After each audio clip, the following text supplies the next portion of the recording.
So the next 3 chapters of the book are a little odd, I think, in the way that they're organized. So I know all of you have been reading ahead, Regan, so you're ready for this. This is technically titled Neurological Disorders, but that doesn't mean that sort of what we think about in the next couple chapters are not also maybe going to be neurological disorders as well, right? So we're just going to title it this time for this chapter. All right. We will talk about tumors and seizures, cerebrovascular accidents. We'll talk a little bit of brain injury. We'll talk about some developmental disorders, degenerative disorders, and disorders caused by infectious diseases. Sounds like so much fun. And I promise you it will be. All right. That was impressive. All right, so what is a tumor? A tumor is just a mass of cells, uncontrolled growth.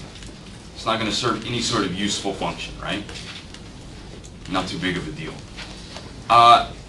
This tumor can break off, travel through your blood supply, and it can grow elsewhere in the body too, right? And obviously that's going to be a pretty bad situation, right? When we're dealing with metastases. So we want to try to avoid that if we can. Now, why are tumors important to us? I think we're talking about, behaviors and so forth, right, Abby? Why would a tumor be important? Well, we'll figure out why in just a moment. There are 2 kinds of tumors. There's the malignant or benign tumors. Malignant are cancerous. They don't have distinct borders, and they may break off and travel through the rest of your body. Benign tumors, on the other hand, are non-cancerous. They definitely have a distinct border, right? So you can definitely tell where the tumor begins and ends, right? Making it a little easier to remove, not going to metastasize, okay? So it's not going to break off. It's not going to travel to other places. We need to think about a couple kinds of tumors that are common in your nervous system. And we sort of name these tumors based on the cells of which it's composed. So if we talk about a glioma, for example, that's going to be a cancerous brain tumor composed of glial cells. You guys remember the glial cells? That's the astrocytes, the microglia, all the dendrocytes, all of those, Eric, fall into that category of glial cells. We also have meningioma. These are benign tumors. So again, we're going to have distinct boundaries with meningioma. And they're made of the meninges. So the meninges are those outer coverings of the brain, right, Jasmine? So that's the dura, the pia, and then in between there you have the arachnoid. Okay?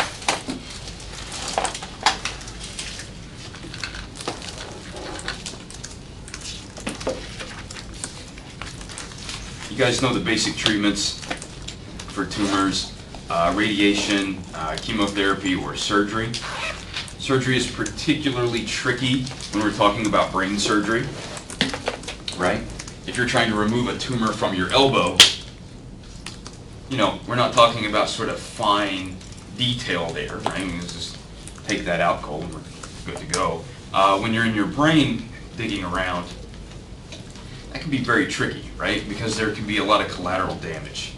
And this is why typically when you have brain surgery, they won't really anesthetize you, right? So you're not going to be unconscious. You're going to be awake, sounds like a blast, talking to the guy poking on your brain, making certain that they don't accidentally cut something that's important, okay?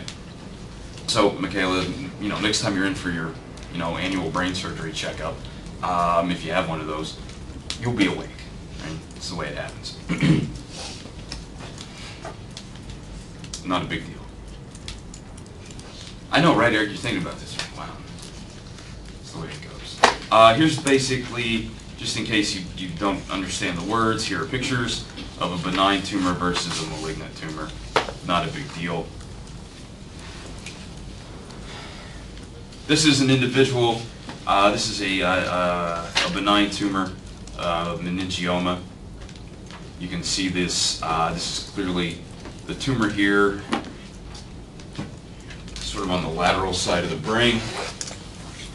Massive, right? Doesn't belong there. That is a meningioma. It's got that distinct boundary. So this could potentially, you can notice that. You could remove that, right? Potentially. There could be some other damage that might occur. But this is a really large tumor. If you think about, if you think about this as your entire head. We're just going to kind of draw a head around here.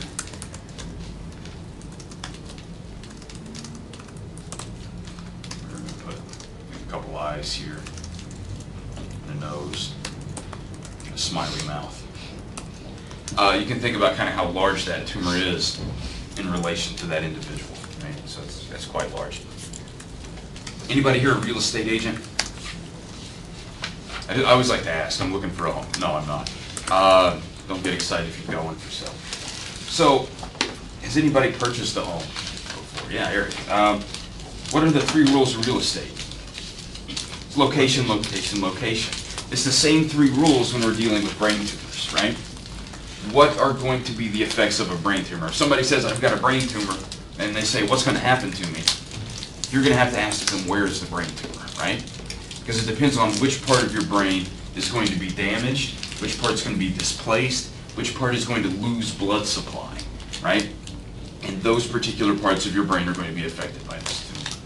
And you can actually see with this individual, you're looking out here, this is sort of definitely affecting temporal cortex, parietal cortex. It's even impinging down here on possibly your amygdala and your hippocampus, right? Other brain regions deep in the temporal cortex. You're smashing up all of these white matter fiber tracts, so you're making it difficult potentially for other cortical and subcortical regions of your brain to communicate on that side of your brain because you're damaging that.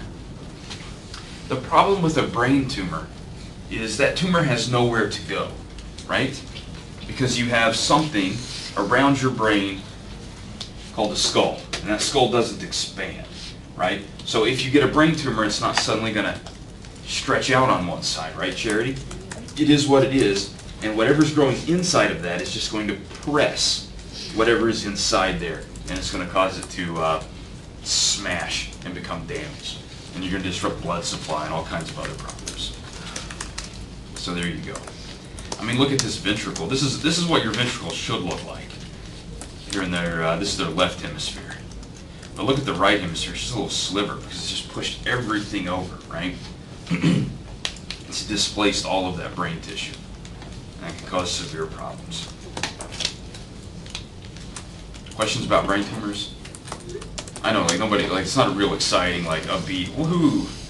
Yeah, great, brain tumors. Here you go, here's some other names of tumors, things we didn't talk about. Just in case you run across any of these. We already talked about gliomas. Some of them, if they're made specifically of astrocytes, we'll give a specific name for that. Basically, if you hear something is a something-oma, you're going to think it's a tumor, right? And whatever was in the front part is what that tumor is made of. So it's, if it's an oligodendrocytoma, well, it's made of oligodendrocytes. It's that simple. Nothing too complicated, right? They try to make it complicated on you, but you're smarter than that. At least after taking my class, you're going to be smarter than that. You may not have been when you came in, but that's okay. We'll get that fixed.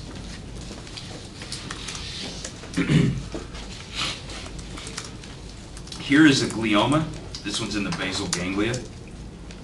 Okay, so remember where the basal ganglia are. They're involved in coordinating movements. We're going to talk a lot about the basal ganglia in a couple chapters and their role in autism and obsessive compulsive disorder, Parkinson's disease, things like that.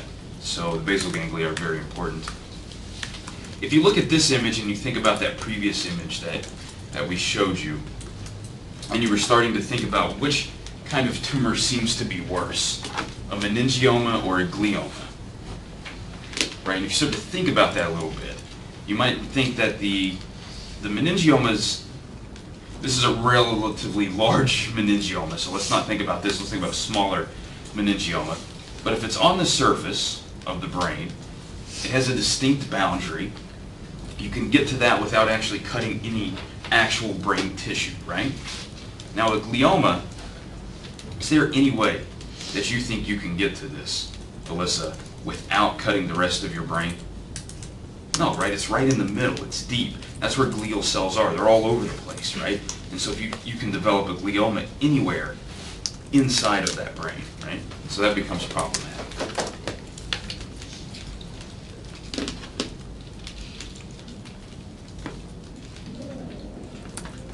This is a tumor in your ventricles.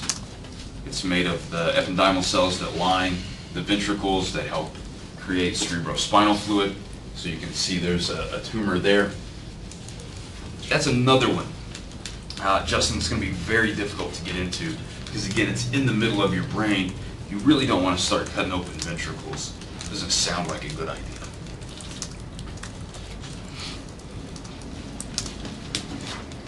Here is another glioma.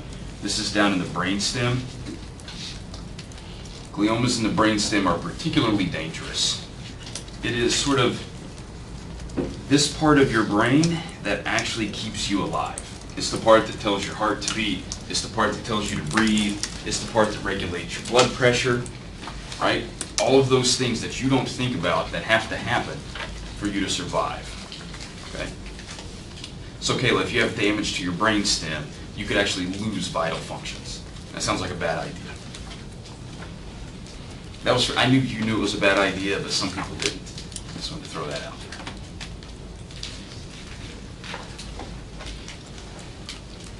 there. And here, this is just a CT scan just to show you a different view.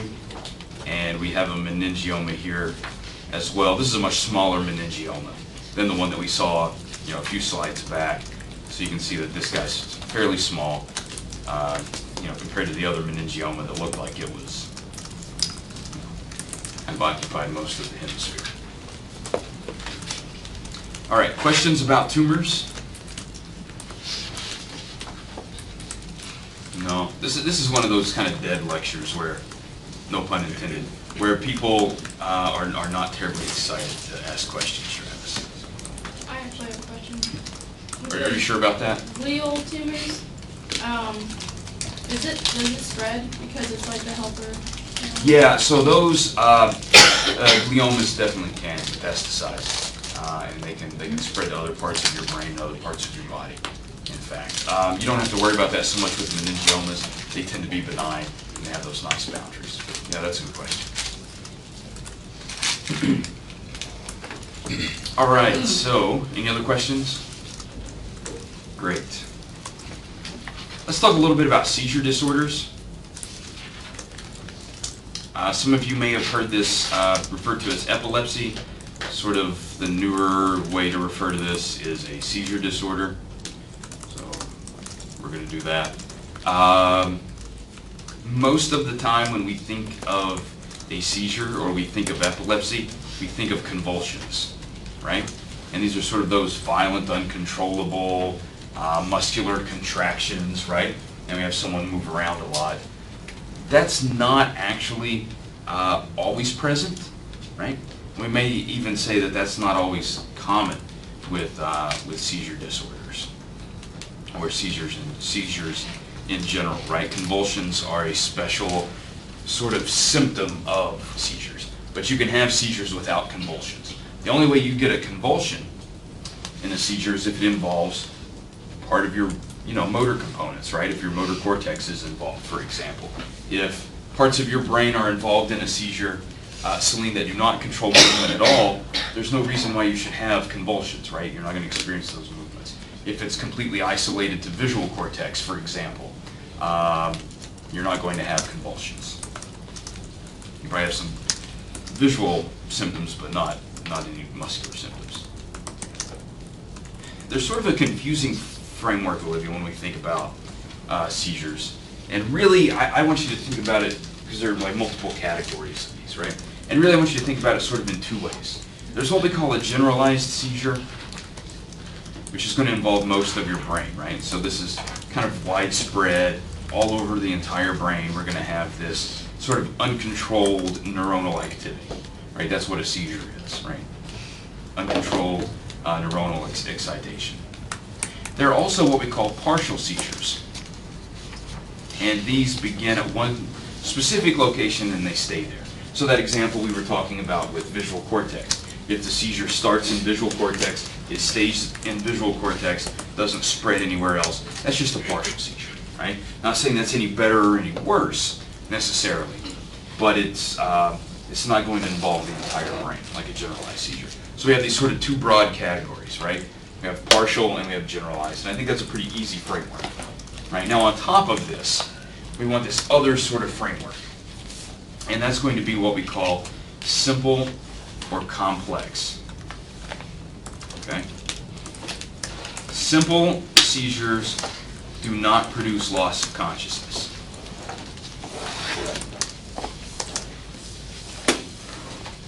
Complex seizures do produce a loss of consciousness. Okay?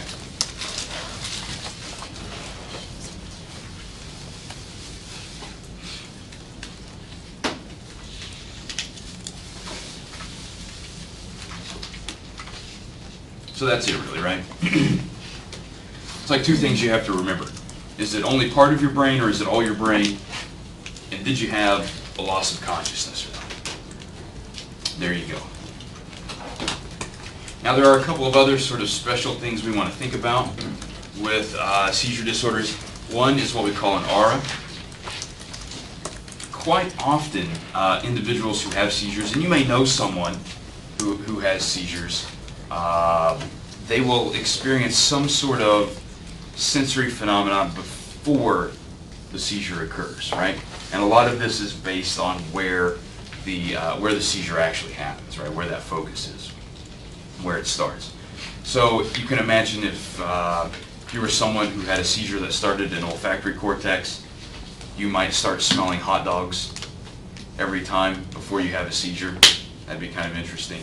I had a student a semester or so ago that, this is a weird one, always heard 80s music before he had a seizure. I know that's like a real, I know, man, it's a really odd one. But he would hear, apparently he would hear 80s music. He could not remember what song it was after the fact, which, you know, would lead you to believe it was some loss of consciousness there. Well, that would be really fascinating if he could remember, and it was like a specific song, right? It was like only Hall & Oates or something would send him, and I don't know. It's just things to think about. And then I asked him, Travis, the very important question, like, what do you do if you go somewhere and they're playing 80s music, and then you're not sure if you're getting ready to have a seizure or if it's just the radio or something? And he said he just avoided 80s music altogether, which I think is good advice for everyone. So, you have the auras. The other sort of wrinkle we want to talk about here are what we call absence epilepsy, petit mal seizure. This is often seen in children. You actually see this in kids. It's I don't want to say common, but it's not rare that this happens. Most children grow out of this, so it's not something you typically see in adults. Although it is possible, Robin, that you don't grow out of it, and you can have these as adults, as an adult as well. Basically what will happen is kids will sort of space out for a little bit, right? And they'll just sort of,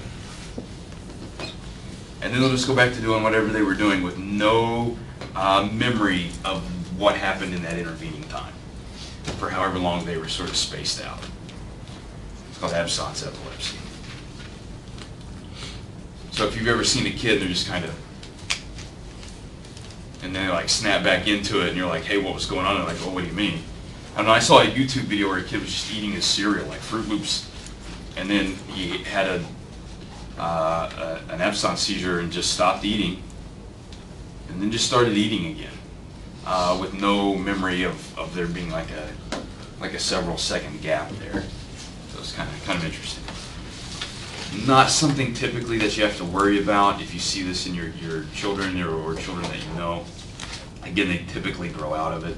Now, of course, if this happens, like, you know, if every 2 minutes your kid's going into one of these, that becomes a problem. But if it's just like once in a while, odds are there's not really a lot that's, you know, that your neurologist is going to do about it. So there you go. Any questions about that? It's not so bad, right? I actually had a student once who said he still had absence epilepsy, like he still had these seizures as an adult. If we talk about a grand mal seizure, this is one with convulsions, right? It's going to be generalized, so it's going to cover your entire brain, not a big deal.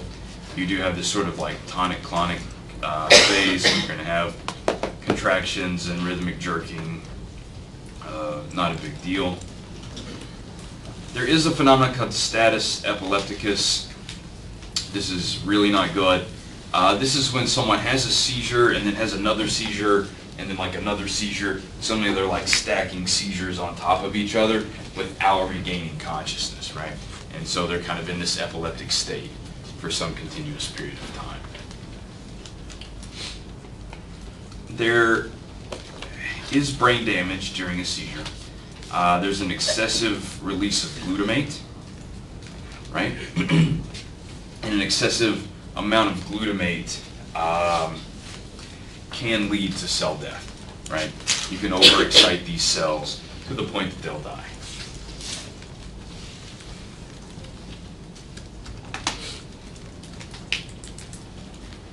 Just curious, is that what that Figgy, Charlotte Figgy, is that what she was on the Gupta, Dr. Gupta's son, Jay? Yeah. Is that the type of seizure she was having? We watched that in one class where they use the THC and CBD on her to try to treat it, and it worked really well. You don't remember what I'm talking about, do you? I'm working on it. When we were in the addiction class, we watched the thing on CBD oil, the Oh. Charlotte's Web. Yeah.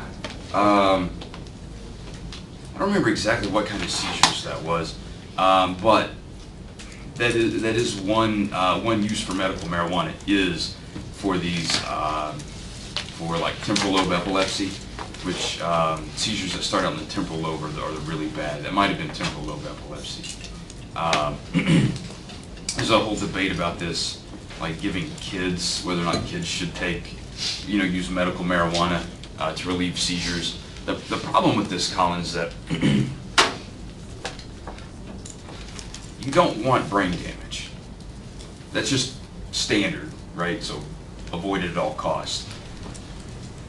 If you have seizures, they'll try to give you medications for this, right? There are anticonvulsants, right, that they'll give you. There are a variety of these available. Most of them have some sort of negative side effects.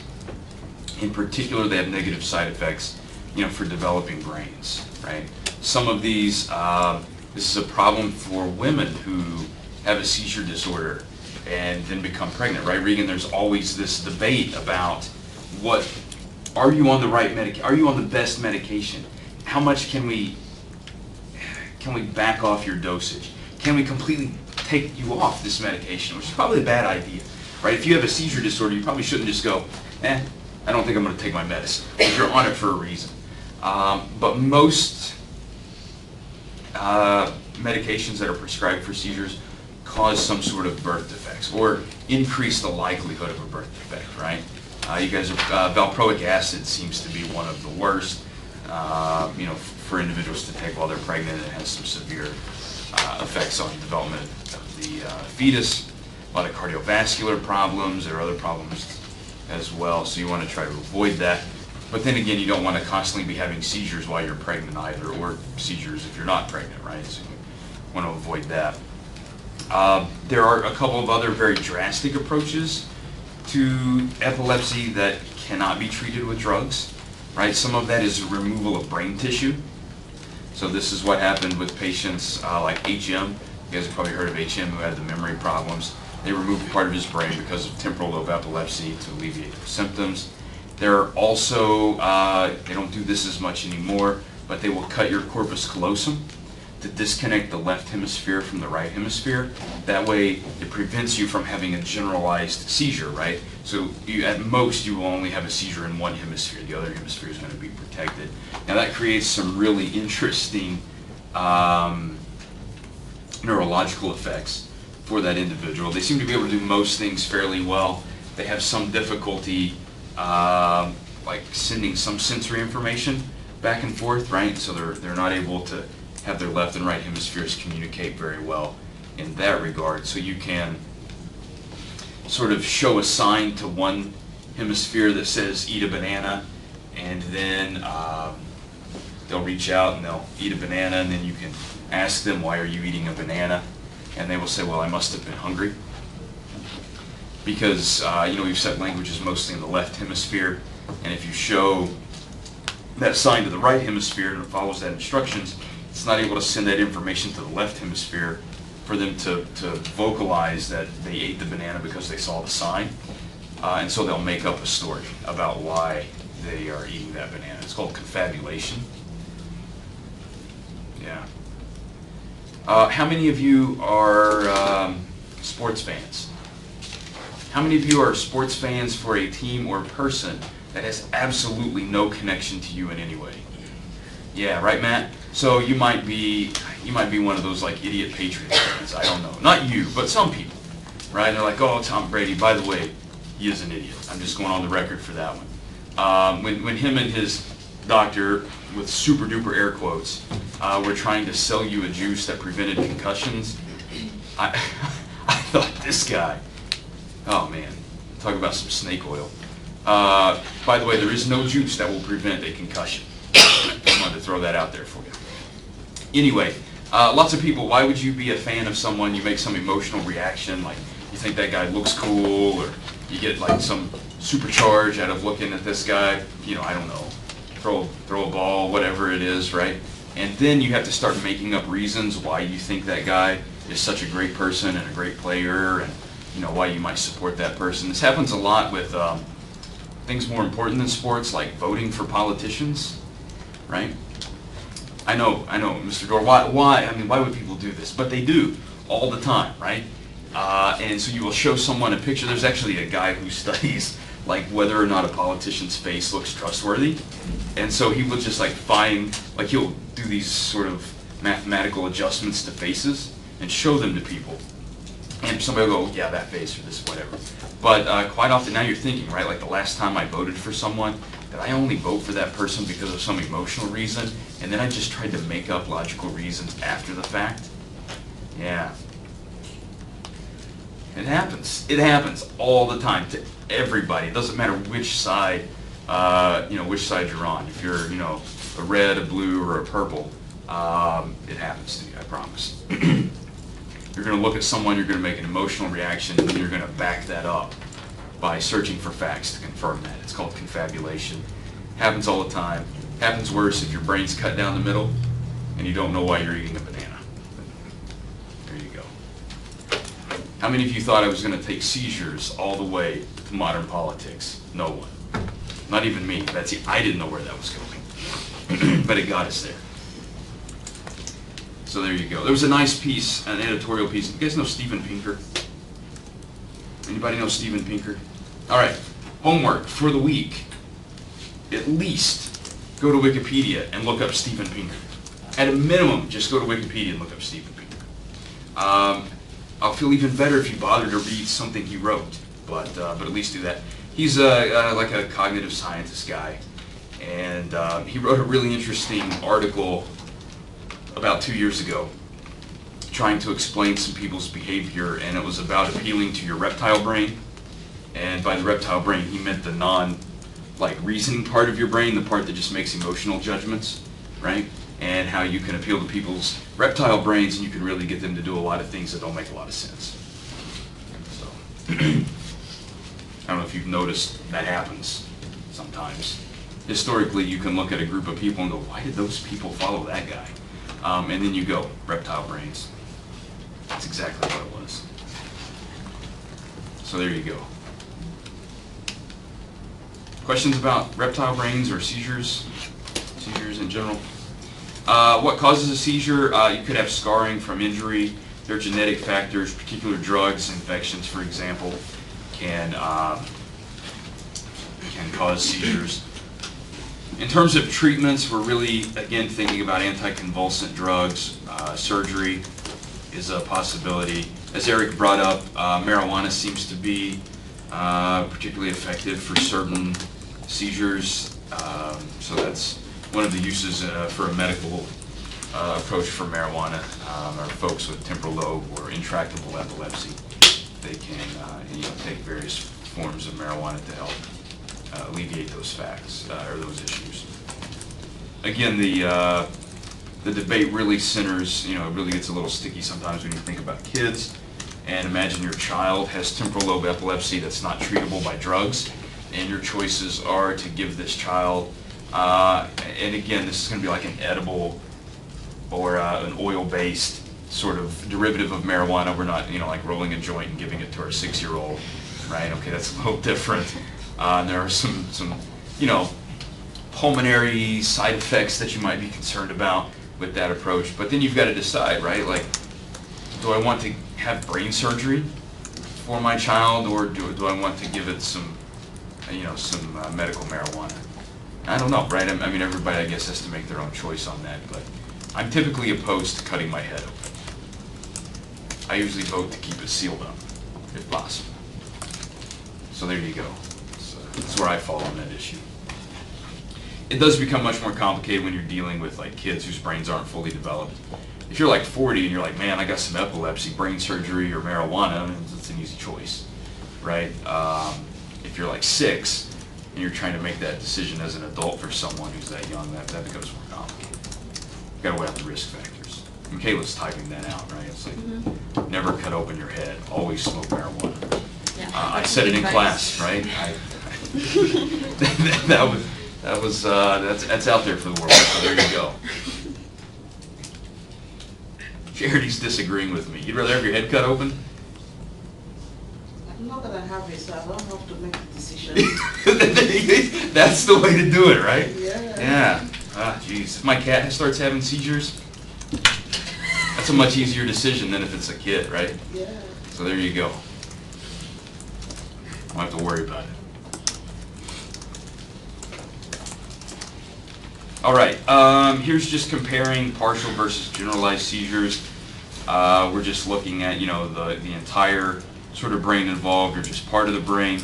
This is a little bit misleading because, again, we're just looking at that motor cortex. So I feel like this diagram in particular reinforces the idea that you're going to have convulsions if you have a seizure, right, which is not true. You may not have convulsions at all. Only if you're going to involve motor cortex do you have convulsions, right? So you could be involving, could have done a brain slice back here, parietal cortex, not going to cause convulsions. Still could be a partial seizure, okay? But generalized seizure, of course, is going to have convulsions because you're involving nearly your entire brain. You guys remember primary motor cortex, the way that's organized, the homunculus, and the way your body's kind of laid out on that, on the surface of your brain. All right, questions about that before we start talking about cerebrovascular accidents? Great. So what is a cerebrovascular accident? There are really sort of two things that we want to think about. We want to think about strokes, but we want to think about two types of strokes. Okay? Strokes that are, what we call hemorrhagic strokes, that are caused by the rupture of a cerebral blood vessel. So this is going to be a blood vessel supplying blood, oxygen, nutrients to your brain. Ray, that's going to rupture. That's going to be a bad thing. Okay. The other thing is ischemic strokes. These are caused by occlusion of blood vessels. So this is when a blood vessel becomes jammed. Okay. What are things that typically jam your blood vessels? Cholesterol. Yeah. It's diet, right? So you start thinking about dietary issues and things that can jam up your brain, blood supply. And this can happen other places as well, too, right? So you can have these types of what we call cerebrovascular accidents. You can have these types of issues elsewhere in your body. You can have blockages and ruptures. But we're going to focus on what happens in your brain. But definitely one of the best ways to avoid a stroke is diet and exercise, right? So be careful what you eat and stay active. Okay, and if you're doing both of those things, keep up the good work. If you're not, try to pick it up a notch. It's good advice, right? So what do we want to think about? Interruption of blood supply. There's if we think about a thrombus, that's a blood clot. What happens a lot in these cases to create these sort of blockages, the inside of your blood vessels becomes kind of rough, right? And it becomes rough because of, like fatty deposits, okay? And when your platelets start zooming by, they're always looking for a rough patch, because a rough patch could indicate that your blood vessel has ruptured and they need to stick together to seal that up, right? And that's how platelets typically work. But if they come across a rough patch, because you have a particular penchant for Big Macs, then they can also cause, that could cause them to stick together, and that's going to create a clot, right? Which is what they do. That's what platelets do, but it'll create a clot in the vessel instead of sealing off a hole, and it's just going to jam up your blood supply. So here you go. Here are the examples, right? Here is this is a sort of hemorrhage issue. You get some ruptures in these small arteries, and then you continue to have the blood come out. It's going to have some sort of compressive effect, right? So it's going to damage the brain tissue around there because you're continuing to pipe in blood, right? And it's getting places where it shouldn't go. So it's just filling space. And then here you go. This is where you have like an embolus that'll break loose and fly off somewhere else. Both are kind of dangerous, so watch out. What are the things you can do in terms of treatments? Obviously, there are surgeries. If you have a blockage, they can try to remove that. They can reroute that. There are things that can happen. They can give you anticoagulant drugs, right? So these are drugs that will prevent you from creating blood clots. You see a lot of commercials for those. I know it's been a while since I've seen the one with Kevin Nealon, but I think that's because he was in there with Arnold Palmer, who's dead now. So I don't think they show that commercial anymore. That would be bad, right, to show like a medication commercial with a dead person on it.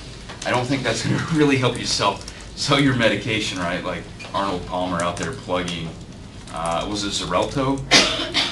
I don't know what it was. It was some substitute for warfarin, right? So they were, they have these commercials, Alex, for coagulants.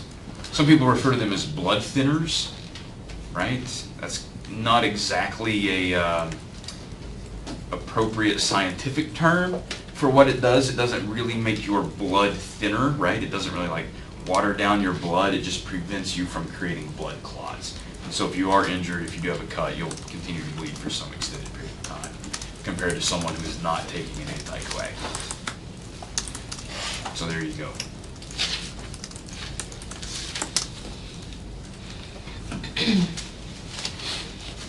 Oh, and here you go, prevention, lifestyle factors, right? Okay, diet and exercise, that's what we mean by lifestyle factors. Okay.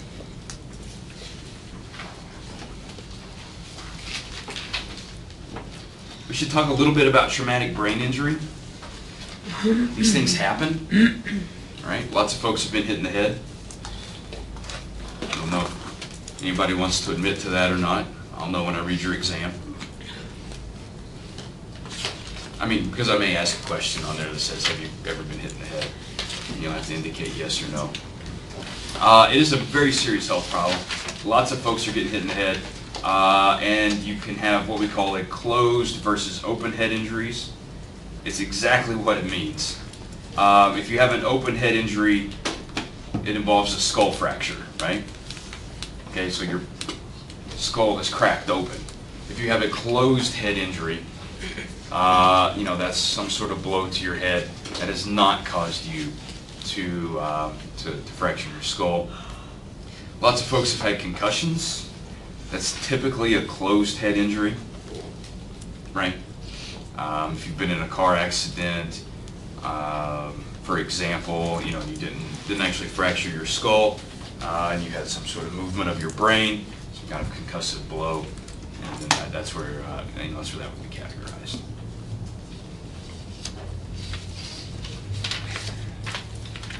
Recently, there's been a lot of focus on chronic traumatic encephalopathy, right?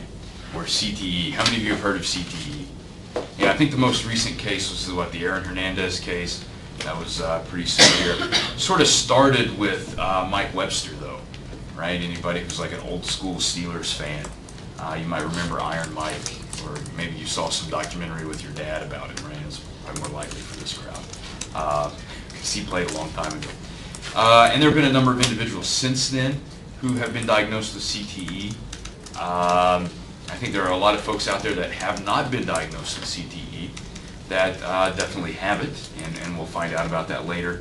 It's actually a relatively new, I say relatively new because it came out a few months ago, like a blood test for CTE. Typically, in the past, the only way to determine if you have CTE is to wait until you die, and then to cut your head open and slice up your brain and take a look at that under a microscope, and there's some specific sort of hallmark features that we would see in that brain tissue, right, for those individuals. But now there seems to be a blood test that might be pretty accurate. We don't know.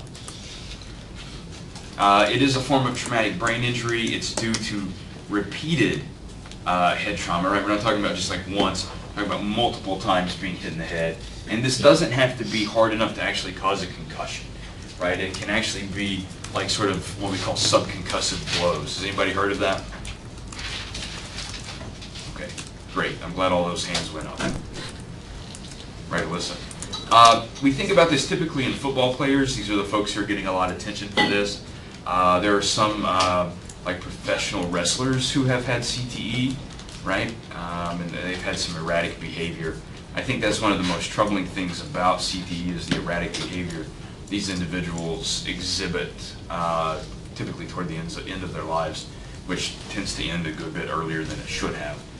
Quite often they end up taking their own lives because of the problems they're exhibiting. There's actually some hypothesis that that jockeys would have CTE, and if you've ever watched, we're getting close to you know, Kentucky Derby, Triple Crown season. I don't know if anybody follows that. I lived in Louisville for about 6 years, so it's kind of a thing there. But you don't hear a lot about jockeys. Horse racing kind of dropped off like it's super popular, like it was in the 30s maybe. But you think about their heads are constantly moving back and forth, right, while they're riding those horses, and their brains are not moving exactly with your head each time, right? That's what really causes a lot of these problems. Your brain's really floating inside of your head, right? It's kind of floating in that cerebrospinal fluid, and every time you sort of make a hit or a rapid change, then your brain is sort of jostling around there, and it can hit the sides and cause some problems. So there you go. So watch out for that if you're a jockey, right? No, nobody's interested in becoming a jockey. Some of you, Eric, are about 2 feet too tall.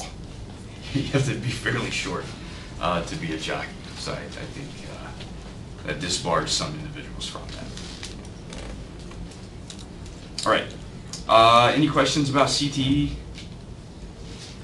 Here you can see some brain damage. What's kind of interesting about this is folks with CTE have a buildup of tau protein. This is something that we see in Alzheimer's disease. So we'll talk about that here in a bit when we talk about Alzheimer's. But the tau protein is something that we see there. So these are individuals with sort of repeated head injuries that also have this tau protein. Now, someone out there is going to ask this question. I know it's coming. I'm going to go ahead and ask it for you. We typically think about football players and CTE, right? But what about boxers, right? You think those guys are probably getting hit in the head a lot, right? Well, there are a couple things to think about. One, they're probably not getting hit in the head as often as you think. They're getting hit in the head quite forcefully when they do get hit, but typically we're not getting hit in the head as much as someone who maybe is an offensive lineman. I don't know if anybody has counted the number of times that an offensive lineman hits their head during a football game. Does anybody have any idea? It's like every play, right? So how many plays are there in a game? That's how many times. So you're going to constantly be hitting your head. A boxer's not going to be hit in the head that often, comparatively speaking. They do, there is some brain damage seen in individuals who are boxers, but it is different. It is a different kind of damage. And does not seem to be as, at least in the high profile cases that we've seen, does not seem to lead to the erratic, extremely erratic and dangerous behavior that we see in some other individuals. If you have a brain injury, you can definitely have swelling and intracranial pressure. How can we reduce that? Obviously, there are some medications you can take, or what they will sometimes do is they will cut a pressure flap. They'll cut out part of your skull to allow that part of your brain to expand beyond its normal limits, right? And this happens sometimes in individuals who have brain injuries due to car accidents, due to some like skiing accidents, for example. If you have a severe head injury due to that and you have some brain swelling, they may remove part of your skull to allow that expansion of your brain temporarily, and then when the swelling goes down, they can replace that with some kind of plastic or plate or some sort. Kind of exciting, right? Really, you want to make sure that you have adequate blood flow. You don't want to reduce blood flow to your brain ever, right? Don't ever do that. So this is why you shouldn't hold your breath ever. You just keep breathing as much as possible.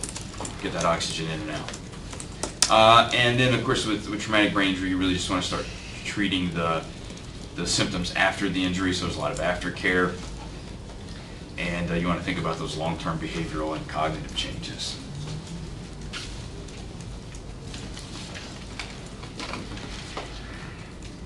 All right. Any questions about brain injuries?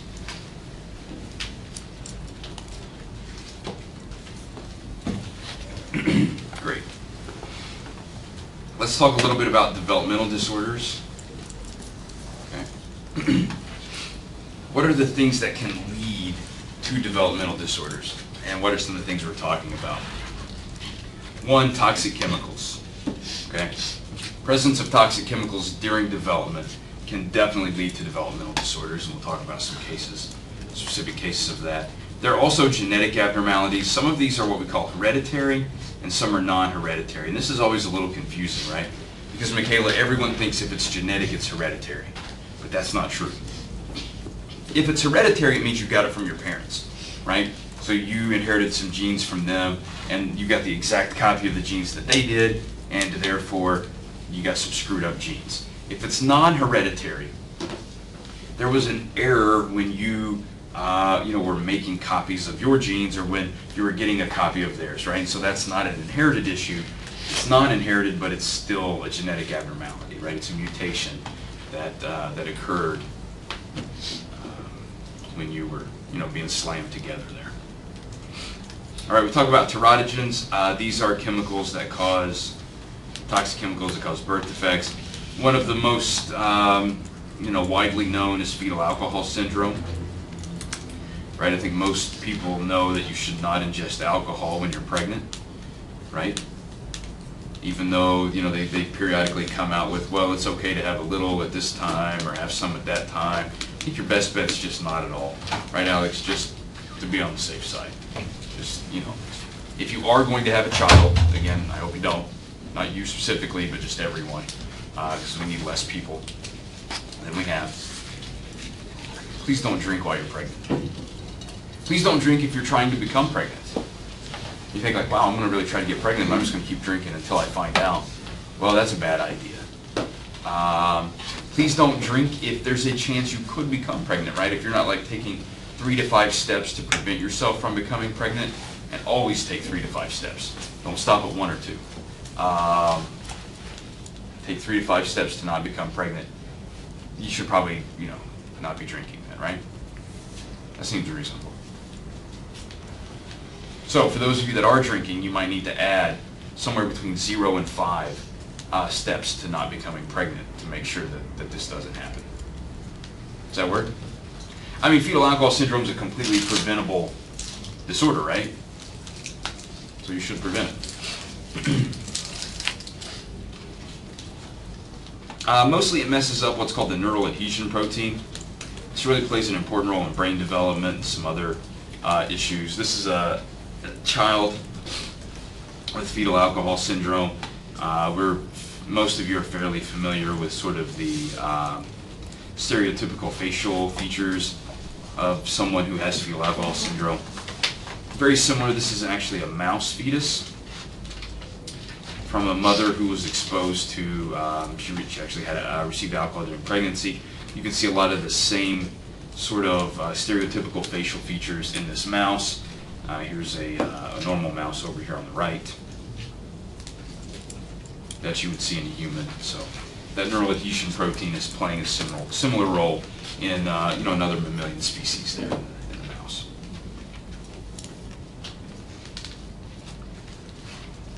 Questions about that? There are other inherited metabolic disorders. Fetal alcohol syndrome is not inherited in the sense that we would think about that. So there are a variety of other disorders here. One in particular that's pretty nasty is Tay-Sachs. This is primarily seen in individuals of Jewish descent, right? It's not really seen in other populations. It's a pretty horrible developmental disorder. Individuals born with Tay-Sachs don't live very long. The life that they do have, as far as we can tell, is pretty horrific. But again, I think it's one of these sort of preventable things. So you could find out if you were a carrier for Tay-Sachs by having a genetic test. And then you could find out if your partner was a carrier for Tay-Sachs using a similar genetic test. And then you could make an informed decision about whether or not you should give it a try, right, to make a child. If one of you is a carrier, then you think, well, my kids aren't going to have Tay-Sachs, but they could be carriers, and what if they find someone later?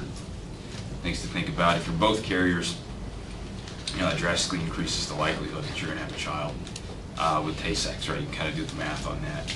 You've got about a 25% chance of your child having Tay-Sachs, and a fairly high percentage that they're going to be a carrier. So there you go. Fun things to think about, right? But again, if you're more than likely, if you're not Jewish, you probably don't have to worry about this particular disorder. Although there are other genetic disorders in other populations that might be of concern. So I checked those out. Down syndrome. How many of you have heard of Down syndrome? That's a fairly well-known disorder. Sometimes it's called trisomy 21. That's because you get 3 of the 21st chromosome. How many chromosomes are you supposed to have? Just 2 of each, right? So when you get that third one, kind of causes some problems. There are definitely some intellectual disabilities and difficulties with these individuals. They have some physical abnormalities. Typically, they have a shortened lifespan as well, right? They don't seem to live as long as individuals that don't have Down syndrome. Here you go. This is this is what we call a karyotype. This is just looking at your chromosomes. You can see that 21st chromosome there. There are 3 of those. Not a big deal. Down syndrome, the likelihood of Down syndrome drastically increases with the age of the mother. In particular, when you get around to that 35-year mark, you're going to have a rapid sort of increase in the likelihood of having a child with Down syndrome.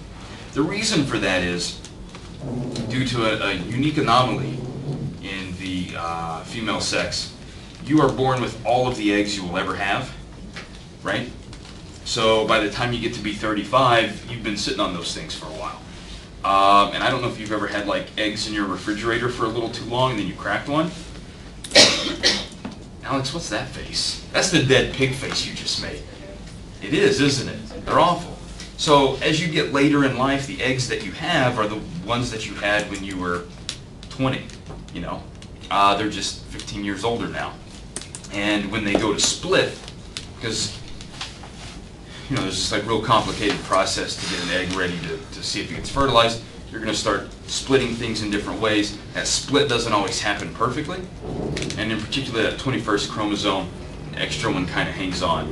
So you typically in trisomy 21, you'll get 2 chromosomes from the mother and 1 from the father, right? And 2 plus 1 is 3. And that's where you run into the trisomy 21. So there you go. So I always advise people to stop having children by the time you're 30, just to be safe, and not start having children until you're about 32, because you want to wait until you've like established your career. So there's like negative 2 years there where you should have kids. Right? It's just best for you. Just looking out for your overall health. All right. Who wants to learn about degenerative disorders? So this is the other end of the spectrum, right? Those developmental disorders, Chloe, those are at the beginning of your life. And these degenerative disorders are typically toward the end of your life when you're quite a bit older. So there you go. You got things to look for on both ends. Can't wait. Yeah, I know, right? It's going to be exciting. So there are, this is a funny one, transmissible spongiform encephalopathies. These are a number, there are a number of these sort of infections you can get, typically by eating things that are infected with, with the TSE. You have these sort of prion infections, so that's one thing. How many of you have heard of like mad cow's disease? It was like a really big scare when I was younger about mad cow disease. It's like, everybody watch out, don't eat beef, because you're gonna get mad cow disease. That's a TSE. It'll actually start eating away bits of your brain, so if you were to, Aaron, take out someone's brain and cut it open, it looks like it's a sponge because it has all these holes. That's something. Huh? That's awesome. Yeah. You can also get this by eating other people's brains. Yeah, so that's a thing too. There are some cultures that eat dead relatives' brains, sort of as a, as a way to honor that individual, right? So that's perfectly fine, unless that individual has a TSE themselves, right? And then they have some sort of, infectious disease. And so when you cut a slice of brain off and you eat that, then you're eating like their own brain infection. So it's kind of perpetuating cycle there. So try to avoid that. Just as a heads up. There's some cognitive issues. Alzheimer's disease, we'll talk about that. And Korsakoff's we'll briefly touch on now, but we'll talk a lot about it when we think about like alcoholism as well, because it's typically a result of alcoholism. Motor behavior, there are several disorders. There are degenerative disorders under motor behavior. We've heard about Parkinson's and Huntington's. ALS, sometimes referred to as Lou Gehrig's disease. That's a pretty serious one as well, and multiple sclerosis. We'll talk about each of those just a little bit. All right, let's think about these prions just a bit. These are typically sporadic diseases. There is this kind of cool guy called caspase. I like to call this guy the killer enzyme. And it gets activated for what we call programmed cell death, right? So your cells should die periodically, right? This happens to a variety of your cells. You replace them, it's not a big deal, okay? It doesn't happen so much in your brain, right? So you don't want to go like randomly killing a bunch of brain cells, because you're probably not going to be like randomly replacing them, right? And so if you start killing a bunch of brain cells, you're not going to be replacing them, and you're just going to have holes in your brain, hence the spongiform. Okay. This happens because you get a bunch of misfolded proteins. Now this is probably one of the keys to understanding how your body works, is understanding proteins and how they fold properly and how they misfold. And when they misfold, it causes problems, okay? Misfolded proteins will cause a variety of issues, but they will trigger, okay, the production of caspase, all right? And then this enzyme will start destroying cells.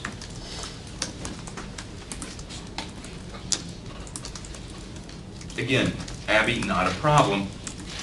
If it's that normal sort of process, you've got a cell, it's faulty, it dies, you move on in the story.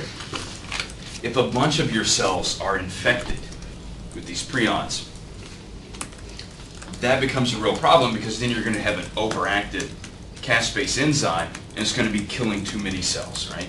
And you can have these encephalopathies. So here's sort of like a normal protein. Don't worry about what it is. That's just what it looks like. Here's what it looks like if it's not folded properly. For those of you that are really interested in this, instead of an alpha helix, you're dealing with a beta sheet. For those of you that don't care, just know one is curly and one is flat. And it should be curly, instead it's flat. When it's flat, it doesn't work well. Could be the other way around too, right? Maybe it was supposed to be flat, but instead it was curly. Doesn't really matter. This is just one particular example. Does that work for everybody? If you have a shovel, but it's shaped like a rake, it's not going to work. But if you have a rake that's shaped like a shovel, that's not going to work either, right? So it doesn't really matter what shape it is. It matters what shape it should be. If it's the wrong shape, your proteins won't work.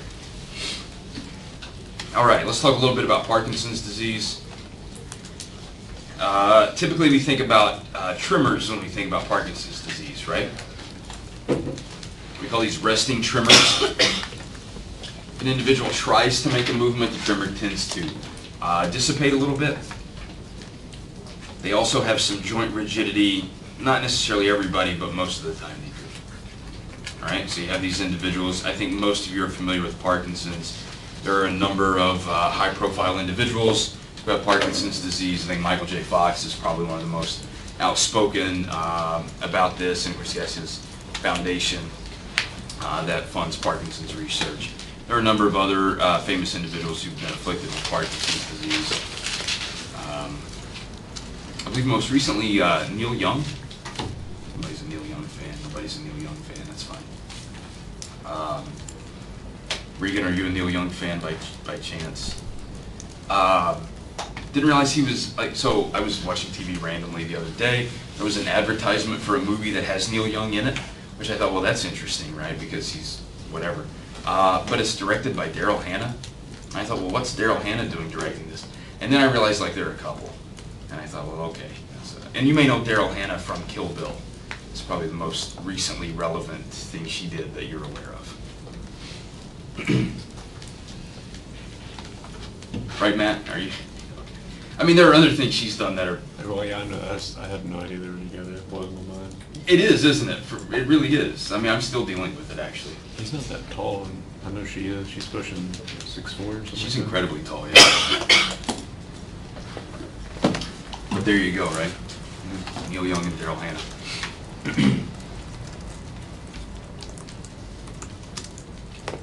Makes me want to go home and watch Kill Bill. Or better yet, The Iron Circle. Also known as the Magic Flute. Had David Carradine in it. Eli Wallach. Who else was in it? Christopher Lee. It's like an odd kung fu fantasy film. I highly recommend it. Cord the Seeker, that was the main character's name. You can write that down, right? It's worth your time. It's supposed to be Bruce Lee and James Coburn, but then Bruce Lee kind of died, and James Coburn didn't like the director that they had for it, and so he's like, well, I'm not going to be in it. And so it ended up being this other guy. Still worth watching.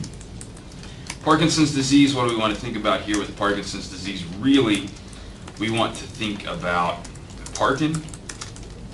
That's this protein that takes defective, hey, what's this word? Misfolded. You guys remember those misfolded proteins I told you was important? Aaron, here they are again. There's probably, I just feel this. There's going to be a question on the final exam about misfolded proteins and how important they are to your life. Okay, so I would like highlight this, underline it, put a star. I don't know if you draw cat faces next to important things in your book or your notes.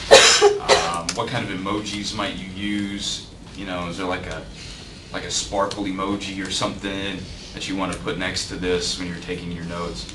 That's what I would do, because that's going to be important, I promise. Anyway, parkin grabs these misfolded proteins and takes them to proteasomes. These proteasomes chew them up, not a big deal. Parkin is typically mutated in what we call familial Parkinson's disease, right? That's Parkinson's that's sort of inherited. This works when there's a misfolded protein, this guy called ubiquitin, which ubiquitous means everywhere, right? So it means it's all over the place. Ubiquitin will attach itself to that misfolded protein. Don't worry about that. Here's the misfolded protein. We're going to cram on a bunch of ubiquitin. Parkin's going to do that, and then that will serve as a signal for proteasomes to destroy that particular protein because it is misfolded, and it's not going to work. So you want to get rid of it. You want to recycle it. The problem is that when Parkin is defective, these proteins will not be destroyed. And so, guess what happens when we have a buildup of misfolded proteins? Who remembers the killer enzyme? Caspase, right? Caspase becomes active and it destroys the cell. Again, perfectly fine if it's kind of a one-off. But when you're continuously destroying cells, especially in a particular brain region, you're going to lose function in that brain region, okay? Does that make sense to everybody? It's not that bad. How might we treat Parkinson's disease? The number one thing that folks will do is they'll take L-DOPA. This is actually a precursor to dopamine. When you have Parkinson's disease, it's the dopaminergic cells in the substantia nigra that are actually selectively being destroyed. And so if you increase dopamine levels, because those guys aren't producing dopamine, you think, awesome, things are great. I'm excited about that, right? Olivia, the problem is if you get too much dopamine, guess what? You start to develop schizophrenic-like symptoms. And you start to hear delusion, you start to hear voices or have delusions. The other positive symptoms of schizophrenia will pop up. And we'll talk more about that when we talk about schizophrenia and the dopamine hypothesis. There are also other things you can do. There's some surgical procedures or deep brain stimulation. There's a brain region called the globus pallidus that has a couple different divisions, but the internal division sometimes will be destroyed to treat Parkinson's disease, and that's because it's actually inhibitory. And if you destroy the inhibition, then you become more able to sort of initiate those movements, right? You've eliminated the inhibition on this particular circuit. Okay. And we talked about that. Any questions about Parkinson's disease? Huntington's disease is in some ways an opposite disease compared to Parkinson's disease, still involving the basal ganglia. This is because of degeneration of the caudate nucleus and the putamen. Okay. In this case, instead of having difficulty initiating movements like you would see in Parkinson's disease, what we see here is these sort of uncontrollable jerking movements, right? You will actually start initiating the sequence of movements. So you may, that's why they used to call it Huntington's chorea. It was like choreographed, right? So it seemed as though the patients were dancing. In fact, they would just randomly perform a sequence of movements, right? Whatever that sequence of movements is. Doesn't matter. It's not the sequence of movements they want to do. It's not appropriate for what they're doing.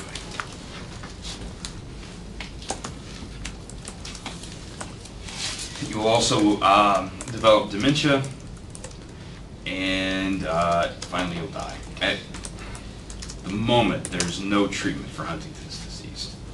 Huntington's disease is a genetic disease, right? The sort of trick about this is it doesn't develop until your 30s or 40s, okay? Which is typically after most folks have had children. The problem with Huntington's disease is if you get one copy of the faulty gene, you will develop Huntington's disease. If you get two copies, you'll just develop it sooner. Okay? So, if you find out one of your parents has Huntington's disease, well, you've already been born. You may or may not have the the faulty gene, and you may or may not have actually had children yourselves, right? And so you could have 2 or 3 generations of folks who have Huntington's disease before you even know that that's what's going on. Now, Huntington's disease is easy to prevent. At least it's easy to prevent in the next generation of folks, right? And that's, again, through genetic testing, determine if you have Huntington's disease, and then you can make an intelligent choice about whether or not you're going to have children of your own that are biological. Okay? Of course, pretty soon we'll have gene editing for that, right? Everybody will be doing CRISPR. That's when you put your baby in the CRISPR in your refrigerator. No. Keeps them fresh that way. I wouldn't recommend putting babies in refrigerators. It's just a bad idea there. But there are some gene editing things that are out there where you folks are, at least in some other countries, doing that.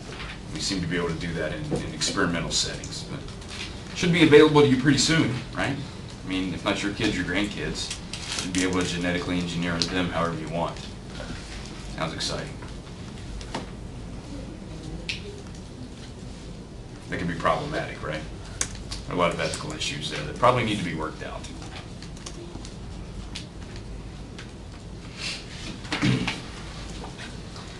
Most folks who develop Huntington's disease, they typically die in about 10 to 15 years. And so they tend to die quite young. So if you think about it, you develop it in your 40s, then you're probably going to die in your 50s to early 60s, right? If you have Huntington's disease. At best, that's sort of your outlook on life. Just a drawing of a normal and a normal brain and brain of someone with Huntington's disease. Don't worry about that. What about ALS? This is another degenerative disorder. Specifically targets the spinal cord and cranial nerve motor neurons, so it is a motor disease. Okay. There are hereditary versions and sporadic versions. Not too much there, I want you to know. We talk about multiple sclerosis. We've talked briefly about this before. It is a demyelinating disease, right? Okay. Specifically targets the central nervous system. Myelin in the central nervous system is made by oligodendrocytes. Myelin in the peripheral nervous system is made by Schwann cells. They actually have a slightly different chemical composition.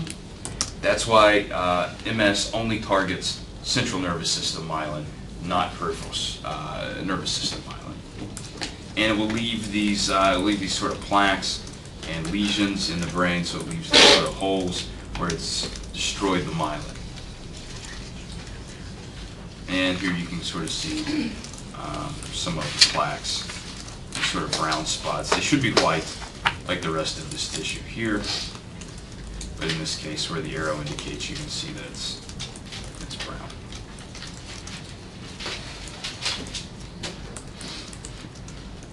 There are a couple of treatments that have shown a little bit of promise, but nothing really is that helpful. All right. Sometimes you'll hear folks refer to dementia, right? It's like someone has developed dementia. There are a variety of disorders that cause dementia. Okay. We typically think of Alzheimer's disease. That's one we'll talk about today, but there are other disorders that can cause dementia as well. Not too much to worry about there. Alzheimer's, again, is degenerative. There's really not a known origin for this. It does cause memory loss, motor deficits, and eventually death. There are these sort of amyloid plaques that build up, these tangles.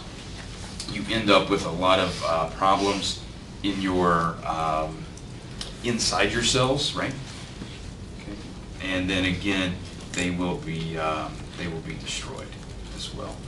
One of the best ways to prevent Alzheimer's disease is to sleep. How many of you have ever done that? A couple people, great. Folks that sleep the appropriate amount versus folks who sleep less than the appropriate amount tend to get Alzheimer's at a slightly lower rate. Okay. At night, your brain does a lot of cleanup work, and it cleans out the cellular debris that you've sort of created throughout the day while your brain has been active. If you don't give your brain time to do that appropriately, then you're left with these, like just chunks of trash sort of in your brain, and they can help, they actually exacerbate these, the plaques and the tangle buildup. So that sounds like fun, right? So how many of you are going to go home and sleep a little bit more tonight? Nobody. Right? It's not going to happen. I know that. There are some treatments. Mostly the treatments for Alzheimer's disease slow the progression of the symptoms. They don't really seem to stop it, right? So you can kind of slow it down a little bit. There is some evidence that folks with higher levels of education are affected by Alzheimer's disease to a lesser degree. Part of this is related to this idea of like cognitive reserve, right? So if you kind of build up a little higher, then when you do start to lose, you'll just come down more slowly, right? You'll start from a higher point. So this is why you should continuously be trying to learn and use your brains and do things. So it's never too late to start. So you should all start now, trying to learn things. It's an idea, right? It's kind of like osteoporosis in that way. How many of you are worried about osteoporosis? Yeah, Abby, you're worried about it. Thanks for like thinking of your future, right? That's not a bad thing to be worried about osteoporosis, right? So you probably do things now to prevent that, right? So you probably do like some resistance training. It's always a good idea. You probably also make sure you ingest enough calcium and vitamin D, and so right, so you have that sort of, the nutrients that you need, right? So that your bone density can be as high as possible. So when you start to lose bone density, when you get older, you'll be, have that higher set point, right? It's actually pretty brilliant. Your fellow classmates, at least those of the female sex, should consider that. Most males don't really have to worry about osteoporosis. Our bone density is higher and we die younger, so. Hey, but that's one thing to look forward to, right? I'm not going to get osteoporosis. We'll die 10 years younger than you, but hey, I'm not going to live long enough for my bones to get brittle. That's something to think about, right? Nobody thinks about these things. All right, any questions about that? I'm not going to ask you a whole lot about this. There's some idea that there are these immunizations that might work. So, because there are these proteins, these beta amyloid proteins, that really contribute to the the amyloid plaques and so forth. But if you had an antibody for these proteins, they would kind of like gobble them up and then just get them out, right? And they wouldn't be able to create the plaques. So there you go. Someday you might be able to take an Alzheimer's vaccine. That'd be kind of cool.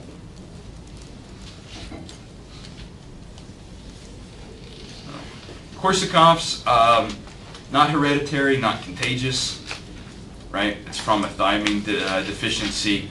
Most often we see this in chronic alcoholism, right? Individuals who are not getting nutrients from other sources besides cans of beer. Okay, or bottles of vodka typically, or gin, whatever's cheapest at that point. I mean, once you get to the point of chronic alcoholism, you are simply buying the cheapest, highest proof alcohol possible. And it causes some amnesia, so you got to worry about that. All right. Who loves herpes? Almost got a couple of you impulsive folks to raise your hands. Somebody got me. This is herpes simplex. This is what causes cold sores, right? So do not raise your hand because I don't really care to know. But if you get cold sores, they can also cause brain damage. And that's like something to look forward to, right? Everybody's like, oh no. So this is a good screening thing, like if you don't have a cold sore, right? If you don't have cold sores, before you start like swapping bodily fluids with someone else, check to see if they have cold sores, right? I think that's a fair question, right at the top of the list, right? Like, what's your favorite movie? Do you have cold sores? I don't think that's necessarily a bad question.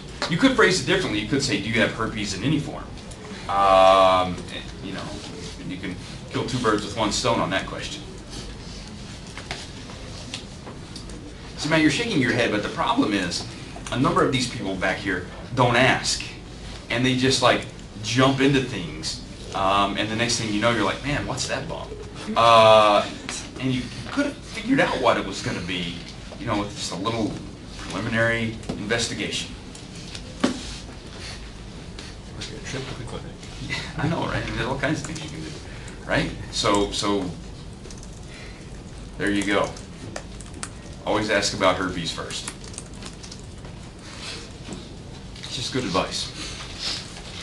Anybody write that one down? Sounds like a fun first date. Yeah. So you got the herpes. I don't know, right? I mean, there you go. Well, if you don't love herpes, maybe you love rabies. Anybody love rabies? No, nobody's into that either. Well, that's good. Nobody's ever going to ask like their date if they have rabies.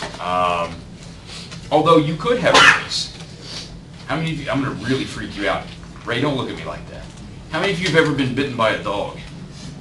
And I'm not like a play bite, but I mean like a real bite. Yeah, you could have rabies. And you may not know it for decades. It can lie dormant in you for decades. And then one day you're going to wake up foaming at the mouth. Literally. It could happen. So watch out for that. No, true story. I've had the rabies vaccine. And there's a possibility when you get the rabies vaccine that you can develop rabies. And it may not happen for decades. And so, like, I had to tell my wife when I got the rabies vaccine, like, look, you're going to have to watch for me, like, for the rest of my life, because I really may develop rabies and start foaming at the mouth and behaving erratically. And so I always make sure I lock the door when I brush my teeth, because I think maybe she's just looking for a reason to get rid of me. You know, my foam coming out when I'm, right? This guy's got to be put down now. He's got the rabies. I'm like, it's just Crest. Just watch out. Actually, I use Sensodyne. I don't even know why I mentioned Crest.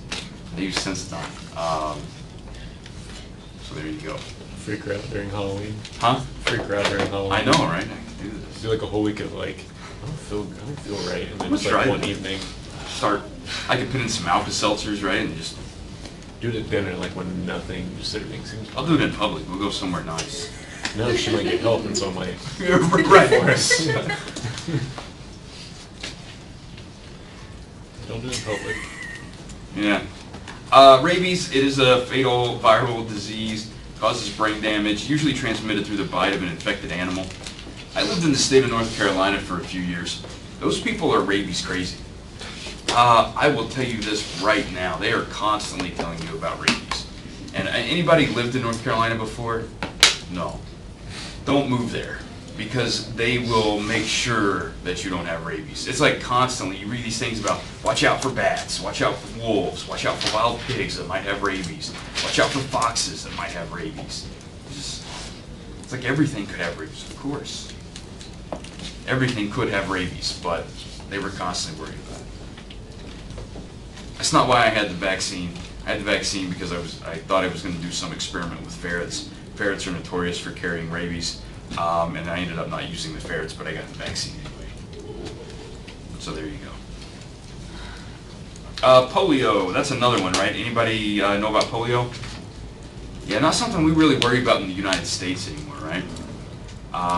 But, you know, a generation or two ago, this was a pretty serious concern. I doubt that any of you know anybody with polio. That's sort of it's pretty rare. At least in the United States, it's fairly rare. I mean, there might be a couple folks that you know. This is a viral disease, destroys motor neurons of the brain and spinal cord. You know, think about FDR, right? He had polio. It was kind of the most famous case, I think. Let's see. Oh, hey, meningitis. You don't want that. And encephalitis, right? They're two slightly different things. Meningitis is inflammation of the meninges, and encephalitis is inflammation of the brain itself, okay? Why is meningitis such a big deal? Because you guys can pass it around to each other. And it happens periodically on college campuses, right? They'll send out an email, say there's somebody who's been diagnosed with meningitis.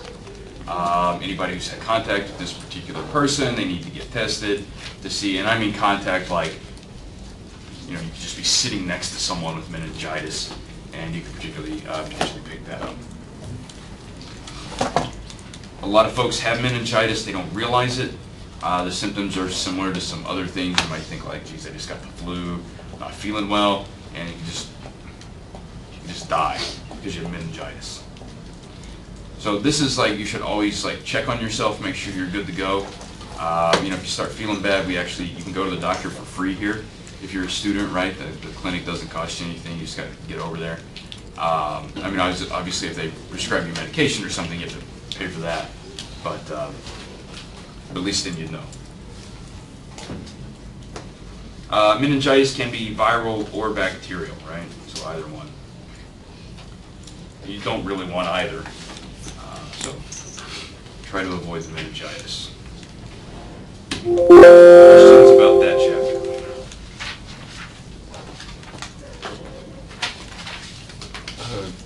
The chapter 17 or 16 online is 200 points. Is there a reason?